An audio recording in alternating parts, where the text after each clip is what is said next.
Buccal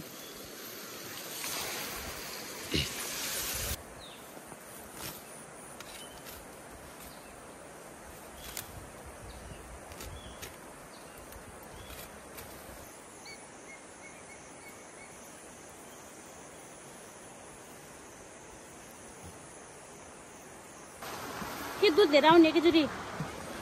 hello hello नमस्ते लस्तो ठ्याफुला सबैजनालाई फेरि पनि स्वागत गर्न चाहन्छु विष्णु थिङ तामाङ युट्युब च्यानलमा। आई होप त सबैजना सन्चै आरामै हुनुहुन्छ होला। म पनि एकदमै आरामै छु साथीहरू। अनि आज चाहिँ नयाँ दिन नयाँ भिडियोको सुरुवात गर्दै छु। म चाहिँ के अरे नामै होइन के अरे म त आज चाहिँ हाम्रो ड्युटी भनेको चाहिँ आज हामी भैँसी र बाख्रालाई घाँस खोज्ने ड्युटी हो। यता छ मेरो हस्बेन्ड श्री टुप्पोमा कपाल बाँधेर हाउडे जस्तो भएर हिँडेछन्। हामी चाहिँ अब घाम भए पनि अब बस्तुलाई घाँस दिन पर्यो। अनि त्यो घाँस काट्न जानु लागि बारीतिर होइन। म चाहिँ पसिना अलपत्र भइसक्यो। यता चाहिँ कन्सियाङहरूको बारी, यहाँ चाहिँ फर्स्ट विन्डोहरू मस्त पुरा धानको बिउ चाहिँ यत्तिको बाखा है। अब चाहिँ घाँसको बारी हाल्दा चाहिँ बिहान काटिराख्नु भएको छ बुजुबुढीले।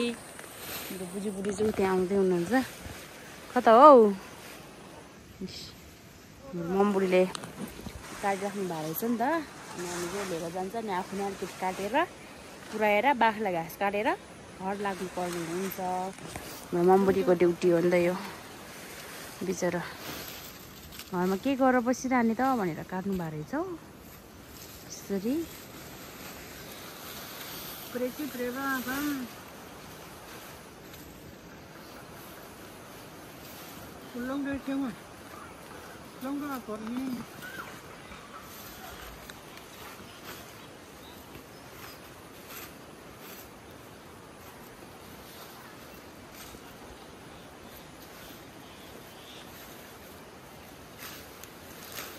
भयो होला लङ्गो सङ्गो त हान्नु पर्दैन अहिले। यहाँ लिएर आज मम्बुढीले लङ्गो। हामी चाहिँ गोठमा पनि आइपुग्यो। गोठको हल्ला चाहिँ यस्तो छ न घाँस नखाइज भाइ। हेरे त उफ्री त मजाले उफ्रिन्छ यो त।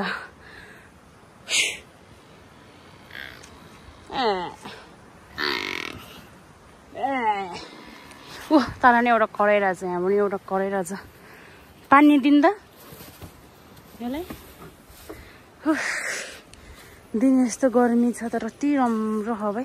त्यो माथि चाहिँ कस्तो पानी परेर जस्तो बादल त लाग्यो नि त। अनि हाम्रो मकै चाहिँ सुक्नै लागिसक्यो है गाइसहरू। हाम्रो मकै चाहिँ अब असारको यसो पहिलो दोस्रो हप्तामा चाहिँ पाकिसक्छ।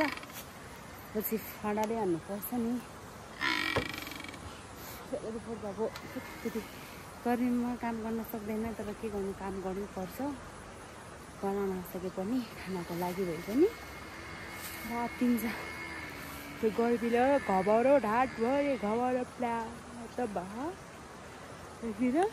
हेरेको हेरे मलाई पानी पनि दिइसक्यौँ। अब मेरो हालको मेरो चाहिँ यता पानी खाँदैछ यस्तो पारामा। पानीको थोरै दिएको त धेरै दिनु पर्दैन हुन्छ। ए माथिबाट चढ्ने है हामी चाहिँ अब फेरि माथि जान लाग्यो।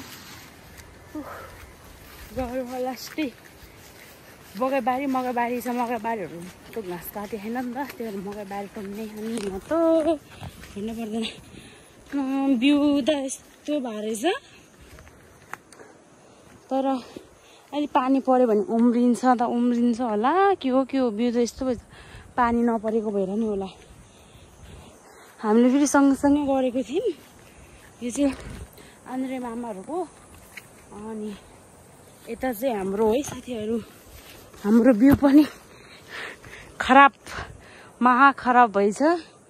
के भएको त यस्तो आमा हो बिउ त पुग्दैन है भगवान।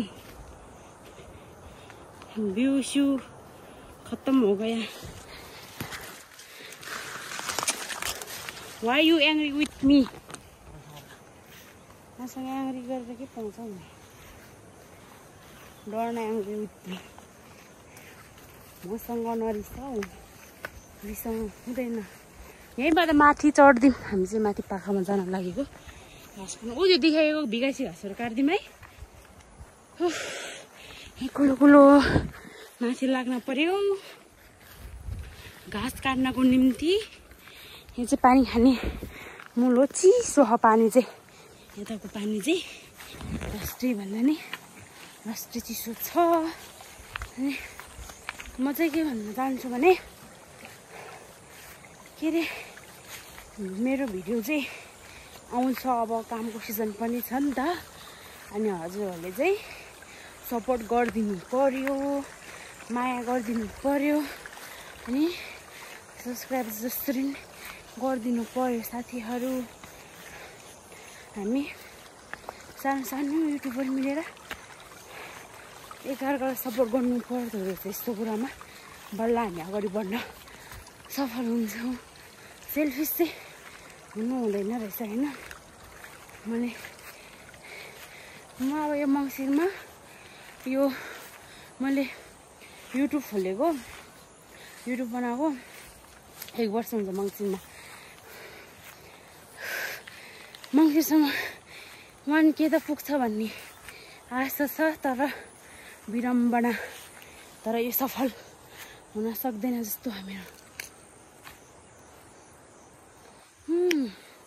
यो पात चाहिँ लास्टै आमिलो हुन्छ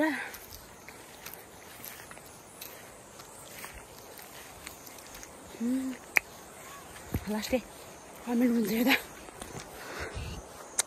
जे हो घाँस काट्ने चाहिँ हामी चाहिँ अब घाँस काट्नतर्फ लाग्यो यो चाहिँ हाम्रो अझको घाँसको बारी यता चाहिँ हाम्रो गाउँदेखि चाहिँ गाईचहरू त्यहाँ त मान्छेहरू धुवा बालिरहेको भए यो चाहिँ हाम्रो गाउँ मेरो घर चाहिँ कहाँनिर छ भने ठ्याक्कै देखि छैन हो मेरो घर त ए यो ठ्याक्कै यो कुखुराको खोर देख्ने ठाउँ हो कि यताको रोड देखेकै छु यो चाहिँ हाम्रो ड्युटी आजको म चाहिँ भिडियो बनाउनलाई स्ट्यान्ड पनि लिएर आएको छु देखायो भन्दा अब सबै देखाउन पर्यो नि त यो चाहिँ मेरो स्ट्यान्ड हो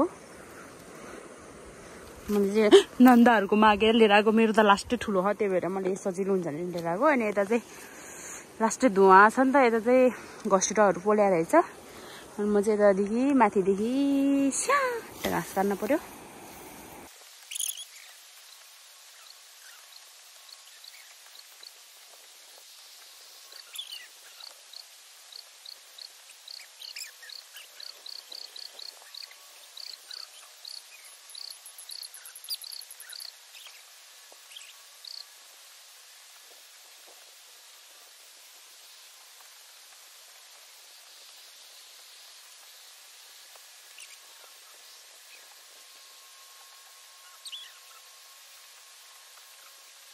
म चाहिँ यताको अलिक हल्का काट्दिन पर्ला होइन भिडियो चाहिँ यस्तै गरिदिन्छु म गरेर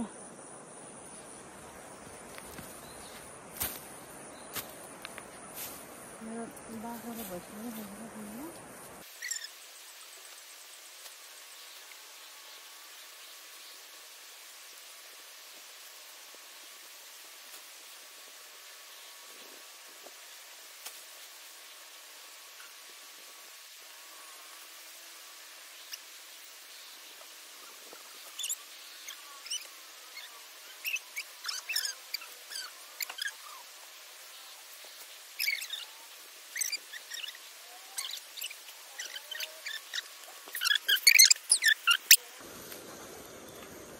Bakal. Be. Jom.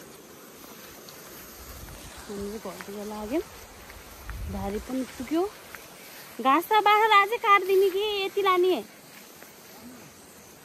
अझै काट्ने गाह्रो बाटो नि यस्तो असर बनाउँछ भने डर यस्तो बाटो नाकी नाकी जानु परेछ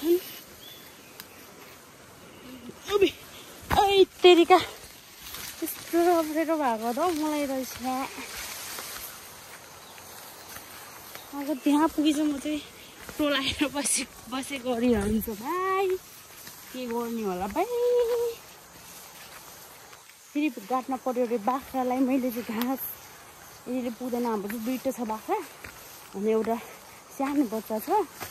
अलिक छ बाबुले। हामी चाहिँ घर जान लाग्यो। फर्स्टै गरौँको भएछ यहाँ बारी। जमाएर साथीहरू जाने होइन के दुध लिएर आउने एकैचोटि घाँस लिएर हामी गयौँ है। हामी चाहिँ घर चल्दिएको फर्स्टै गरौँको भएछ यहाँ बारी। भोराइसक्यो के अरे के खेल्ने पौडी त्यसै नदेखि पौडी खेल्ने भन्छ है। यो गेट नागेर जानुपर्छ। मेरो कस्तो भिड लाग्छ कि होला। त्यस्तै गाह्रो भएको छ नि त मलाई यहाँ भाइ बोकेर भिडियो बनाउनलाई। अब मेरो भिडियो चाहिँ यहाँ इन गर्न चाहन्छु। म चाहिँ यसरी भिडियो खिच्दै हिँड्न पनि सक्दिनँ। मेरो हालत देखिसक्नु भएको छ हजुरहरूले। सो आजको लागि यति नै भिडियो।